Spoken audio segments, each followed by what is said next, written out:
اعوذ باللہ من الشیطان الرجیم بسم اللہ الرحمن الرحیم۔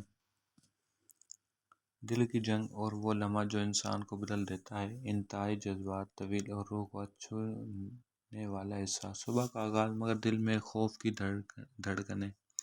ہم جب مسجد پہنچا تو اس کے قدم لرز رہے تھے۔ وہ مسجد کے دروازے پر کھڑا لمبی سانس لیتا رہا، جیسے برسوں بعد کوئی گھر لوٹ رہا ہو۔ دروازہ کھلتے ہی ٹھنڈی ہوا کا جھونکا آیا، جس میں مٹی کی خوشبو، قرآن کی تلاوت کی مدھم آواز اور سکون کی وہ لہر شامل تھی جو حمزہ نے زندگی میں پہلی بار محسوس کی۔ صفوں کی طرف بڑھتے ہوئے اس کا دل دھڑک رہا تھا، کیا اللہ مجھے قبول کرے گا یا میں بہت دیر کر چکا ہوں؟ وہ پہلی صف میں کھڑا ہوا اور زندگی کا سب سے لمبا سجدہ کیا۔ سجدے میں رونا پہلی بار دل پگھل گیا۔ یا اللہ، تو نے مجھے وقت واپس دے دیا، مگر میں نے اپنی زندگی تیرے بغیر گزار دی۔ نم آنسو مصلے پر جذب ہوتے رہے، دل میں ایک آگ سی، ایسی آگ جس میں سارے گناہ جل رہے ہوں، مگر ساتھ ہی ایک ٹھنڈی روشنی اتر رہی، رحمت کی، قبولیت کی اور واپسی کی۔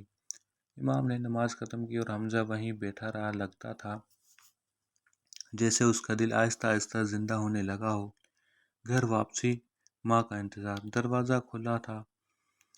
دروازہ کھولا تو ماں قرآن پڑھ رہی تھی۔ حمزہ نے دروازے ہلکے سے کھولا۔ ماں نے دیکھا تو چونک گئی۔ حمزہ، یہ فجر کے وقت؟ اس کی آنکھوں سے آنسو بہہ نکلے۔ وہ ماں کے قدموں میں بیٹھ گیا۔ ماں، مجھے معاف کر دیں، میں بھٹک گیا تھا۔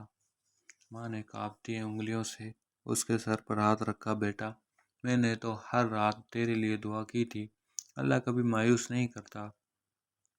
حمزہ ماں کے ہاتھ پکڑ کر روتا رہا۔ گھر کے باہر آزمائش کی پہلی ہوا۔ گھر سے باہر نکلا تو اس کے 3 دوست کھڑے تھے، وہی دوست جو نماز پڑھنے والے کا مذاق اڑایا کرتے تھے۔ انہوں نے مسکراتے ہوئے کہا، واہ حمزہ، فجر، مسجد، سب خیریت یا موت قریب ہے؟ حمزہ نے ہلکی سی مسکراہٹ کے ساتھ کہا، زندگی قریب آ گئی ہے، اس لیے آیا ہوں۔ اس کا ایک دوست بولا، او بھائی، ہم سب چلتے ہیں چائے پر، نماز وغیرہ چھوڑ یار، یہ سب بوڑھوں کے کام ہیں۔ حمزہ کے دل کے اندر لڑائی شروع ہو گئی، واپس چلو یا اس نئے راستے پر قائم رہو۔ اگر میں تنہا رہ گیا تو؟ اسی لمحے اسے وہ رات یاد آئی جب وقت اس کے سامنے کھڑا تھا اور گھڑی رک گئی تھی۔ حمزہ نے آنکھیں پوچھی، قدم مضبوط کیے اور آہستہ سے کہا، میں چائے بھی پی لوں گا مگر نماز اب نہیں چھوڑوں گا۔ دوست ہنسنے لگے، چلو یار، یہ نیک بن گیا، 2 دن بعد واپسی آئے گا، تب بات کریں گے۔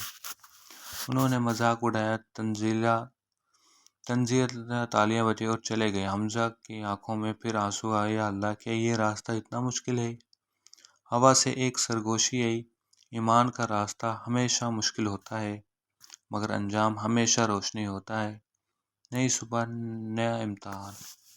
دن گزرنے لگے۔ حمزہ نے قرآن کھولا، نماز قائم کی، اپنے موبائل سے فحش مواد، گانے، سب کچھ مٹا دیے۔ گھر کی دیواروں پر اب اذکار کی آواز گونجتی تھی۔ پہلے جو کمرہ اندھیرے میں ڈوبا رہتا، اب وہاں نور اترنے لگا تھا، مگر شیطان خاموش نہیں بیٹھتا تھا۔ دل میں وسوسے آنے لگے، راتوں کو نیند اڑنے لگی۔ ایک رات اس نے موبائل ہاتھ میں لیا، بس ایک ویڈیو، بس ایک بار۔ انگلی سکرین پر رکھے بالکل رک گئی۔ اسے وہ آواز سنائی دی جو پہلی رات آئی تھی، اگر آج تو خود کو ہرا دے گا تو میں پھر رک جاؤں گا حمزہ، پھر وقت واپس نہیں آئے گا۔ اس کے ہاتھ کانپنے لگے۔ انسان کی سب سے بڑی جنگ اپنے آپ سے ہوتی ہے۔ آخر کار حمزہ نے موبائل بند کر کے زور سے کہا، یا اللہ، مجھے بچا لے، میں واپس نہیں گرنا چاہتا۔ اس کی چیخ ایک سجدے میں بدل گئی اور سجدے میں اس کا دل پھر ہلکا ہو گیا۔